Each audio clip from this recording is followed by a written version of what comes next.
అర్జునుడు ఒకరోజు ఒక కొండపైన తపస్సు చేస్తూ ఉండగా అతని వైపు ఒక అద్భుతమైన జీవి వస్తుంది. ఆ జీవిని చూడటానికి కోడి తల, నెమలి మెడ, ఎద్దు మొహరం, సర్పం లాంటి తోక, ఏనుగు, పులి, గుర్రం కాళ్ళు కలిగి ఉంటుంది. ఈ రూపాన్ని చూసి అర్జునుడు ఆశ్చర్యపోయి ప్రమాదం అనుకుని తన గాంధీవాన్ని ఎత్తుతాడు.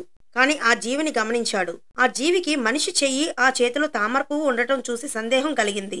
అప్పుడు అర్జునుడు ఆలోచిస్తాడు, అసురుడు తామర పువ్వు పట్టడు, ఇది దైవిక రూపమే కావాలి అని వెంటనే విల్లు వదిలి ఒక్కసారిగా నమస్కరిస్తాడు. ఇక్కడ మీరు చూస్తున్న ఈ జీవి పేరు నవగుంజర. నవగుంజర రూపం ఒక్కసారిగా శ్రీకృష్ణుడి రూపంలోకి మారుతుంది. అప్పుడు శ్రీకృష్ణుడు చిరునవ్వు నవ్వి, రూపం విచిత్రంగా ఉన్న నిజమైన భక్తి దైవాన్ని గుర్తిస్తుంది అని చెప్తాడు. నవగుంజర అంటే 9 జంతువుల భాగాలతో కూడిన ఒక జీవి. ఈ జీవిని మనం పూరీ జగన్నాథ స్వామివారి ఆలయంలో చూడవచ్చు. అర్జునుడు నవగుంజరాన్ని ప్రార్థిస్తున్నట్టుగా ఒక శిల్పం ఉంటుంది. అలాగే జగన్నాథ ఆలయం పై భాగంలో ఉన్న నీలచక్రం దగ్గర కూడా 8 నవగుంజరాలు చెక్కబడి ఉన్నాయి.